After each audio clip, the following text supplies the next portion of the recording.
क्योंकि अगर आपको एक अच्छा और क्लासिक बैट्समैन बनना है तो आपका स्टांस काफ़ी मैटर करता है। अगर आपका स्टांस गलत है तो आप बॉल के लाइन और लेंथ को इजीली पिक नहीं कर पाओगे, और जब आप बॉल के लाइन और लेंथ को इजीली पिक नहीं करोगे तो आप उसे प्रॉपरली नहीं खेल पाओगे। तो इसलिए आपके लिए स्टांस काफ़ी मैटर करता है। हेलो गाइज, आप देख रहे हैं एथलीट ट्यूब। तो आज हम बात करेंगे बैटिंग का सबसे इम्पॉर्टेंट और बेसिक टॉपिक के बारे में, जो कि है द बैटिंग स्टांस।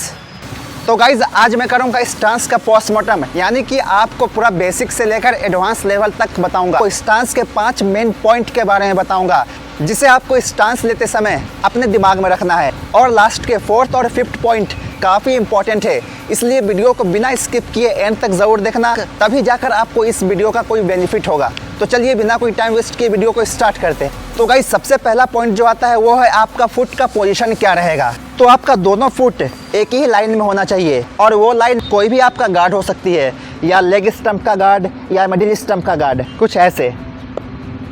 लेकिन यहाँ पर एक सवाल आता है कि ऐसा क्यों, दोनों पैर एक ही लाइन में क्यों होना चाहिए। तो आप इसे खुद प्रैक्टिकल करके देख सकते हो। जैसे कि अगर आपने अपने आगे वाले पैर को पीछे वाले पैर के क्रॉस कर लिया तो आप पूरी तरह से ब्लॉक हो जाओगे लेग साइड्स के आपके कोई भी शॉट्स नहीं आएंगे, क्योंकि आपका बॉडी पूरा ब्लॉक हो चुका है। आपके लेग साइड्स के पूरे शॉट्स ब्लॉक हो जाएंगे, आप खेल ही नहीं सकते हो।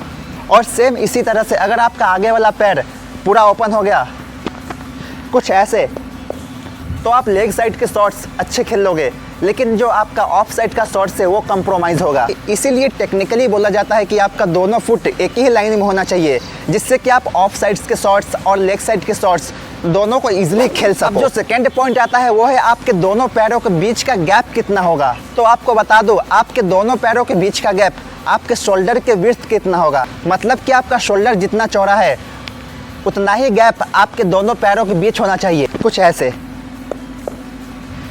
साइड में से दिखाता हूँ, जितना मेरा शोल्डर का विड्थ है उतना ही मैंने दोनों पैरों के बीच में गैप रखा है। इससे आपका स्टांस बैलेंस एंड कंफर्टेबल होगा। अब यहाँ पर भी सवाल आता है कि ये दोनों पैरों के बीच का गैप आपका शोल्डर के विड्थ इतना क्यों होना चाहिए। तो आप इसे खुद प्रैक्टिकल करके देख सकते हो। अगर आपने ब्रॉड स्टांस लिया तो आपकी स्टेबिलिटी बढ़ जाएगी, लेकिन यहाँ पर आपका एक चीज़ जो कंप्रोमाइज़ होगा वो है आपका फुटवर्क। आपका फुटवर्क लिमिटेड हो जाएगा, आप ज़्यादा आगे या आप ज़्यादा पीछे नहीं जा सकते हो। और सेम इसी तरह से अगर आपका स्टांस काफ़ी नैरो, मतलब एकदम दोनों पैर पास होंगे, तो यहाँ पर आपका फुटवर्क तो चलेगा अच्छा, लेकिन यहाँ पर आपकी स्टेबिलिटी नहीं रहेगी, आपका बैलेंस ऑफ हो जाएगा। तो इसलिए बोला जाता है कि आपके दोनों पैरों के बीच का गैप आपके शोल्डर के विड्थ इतना होना चाहिए। तो गाइस थर्ड पॉइंट, आपका नी बिल्कुल फ्लैक्स रहना चाहिए, कुछ ऐसे, ना ज़्यादा स्ट्रेट रहना चाहिए और ना ही ज़्यादा बेंड। क्योंकि अगर आपका नी फ्लैक्स रहेगा तो आप फुटवर्क ईजी ले पाओगे, आगे ईजी जाओगे या पीछे भी ईजी आ सकते हो।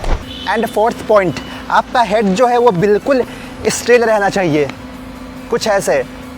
क्योंकि अगर आपका हेड स्टिल है तो आपका दोनों आंखें लेवल में होंगे। अगर आपका दोनों आंखें लेवल में है तो आप बॉल के लाइन एंड लेंथ को ईजिली जज कर पाओगे।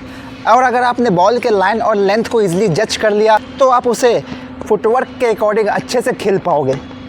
और हेड को स्टिल रखने के लिए आपको मैं एक टिप्स देता हूँ, जब भी आप स्टांस लो तो आप मेक श्योर करो कि आपका ये जो चिन है शोल्डर के बिल्कुल क्लोज रहे। अगर आप ये टिप्स को फॉलो करोगे तो आपका हेड कभी भी फॉल नहीं होगा, क्योंकि अगर आपका हेड फॉल होगा तो आपका बॉडी बैलेंस ऑफ हो जाएगा और आप बॉल के लाइन एंड लेंथ को इजीली जज नहीं कर पाओगे। तो इसलिए हेड को स्टिल रखना बहुत ही ज़रूरी है। एंड लास्ट बट इम्पॉर्टेंट, यहाँ पर काफ़ी प्लेयर्स को कन्फ्यूजन्स रहती है कि वो अपने बैट को कहाँ स्टे करे, या ऐसे रखे या फिर ऐसे रखे या फिर ऐसे रखे।